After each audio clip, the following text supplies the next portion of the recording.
Just over a month after these haunting images of refugees in Europe started gaining attention in the international media, Tony Abbott believes he has found the solution. Australia has faced the same predicament and overcome it by processing illegal arrivals offshore, by denying them permanent residence, turning boats around. I'm pleased to say that it's now 18 months since a single illegal boat has made it to Australia. The immigration detention centres have all but closed. Budget costs, peaking at $4 billion a year, have ended. And best of all, there are no more deaths at sea.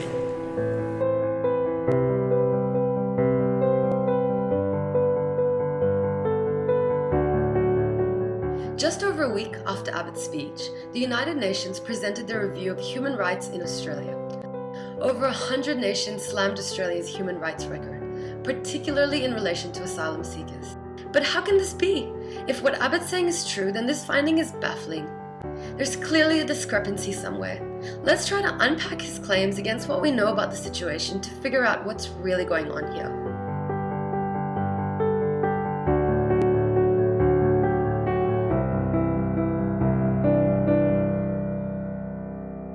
The Turn Back the Boats policy is officially called Operation Sovereign Borders. Today, as an asylum seeker, if you arrive close enough to Australian territory by sea, you can never, ever, under no circumstance get any kind of protection in Australia. It doesn't matter how bad your situation is or how much proof you have. In 2014, a group of Sinhalese refugees from Sri Lanka were intercepted off the coast of the Cocos Islands. They were stopped by the Navy and their situation was assessed through a brief 30-minute interview by satellite phone. Whilst they were still at sea, in English, the government decided to contact the Sri Lankan authorities and hand them back over. Eventually, some of these refugees escaped to Nepal, where they were deemed by the United Nations to be genuinely in need of protection and granted asylum.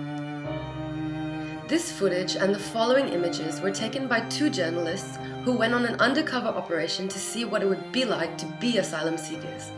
The desperate journey from Afghanistan to Australian waters is described in vivid detail in a New York Times feature. The final leg of the journey was spending over 3 uncertain days on the open ocean in a rickety boat. There were 9 children and a pregnant woman on board. By the time they were intercepted by the Australian Navy, the woman needed urgent medical attention, but it was declined to her. All the single men were taken to a facility resembling a maximum security prison. The whole experience made the journalists realize how driven the asylum seekers were by hope. They wrote, "Whatever hardship he endures because it beats the hardship he escaped." Now, what happens to these people after they've been found by the Navy? Contrary to Tony Abbott's claims about the closure of detention centers, they're very much still alive. Australia is the only country in the world to impose mandatory detention as the first resort for asylum seekers. There's no distinction between adults and children. There are no laws about the length of detention. You're in there until the government makes a decision, you decide to return home, or you die. All those who attempt to enter Australia by sea end up in offshore detention centres, generally in Nauru or Christmas Island. The average length of time in detention is 413 days. To give you some basis of comparison, Sweden, who takes 7 times per capita the number of refugees as Australia, aims to process their claims leading to permanent residency within 3 months.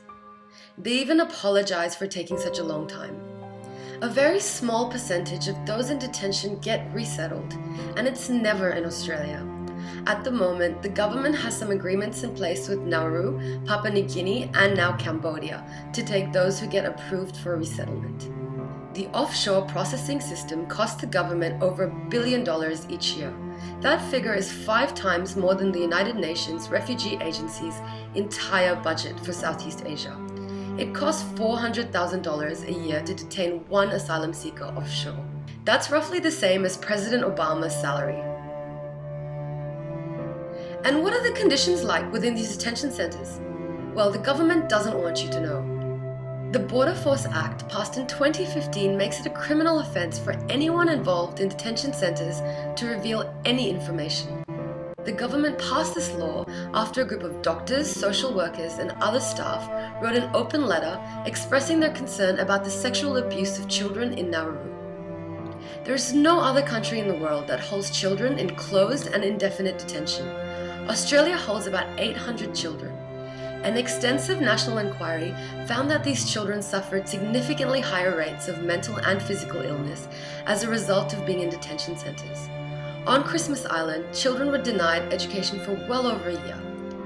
The inquiry also found that there is no real purpose of locking up children, as it has no impact on deterring those seeking asylum. The government measures the success of their policy by claiming there are no more deaths at sea. But in reality, as long as there are global conflicts, there are still refugees, they are still fleeing persecution, they still go on boats, and they still die at sea. Just because it's happening just outside Australian waters, it shouldn't be a good enough excuse to turn a blind eye. Maybe the UN does have a point.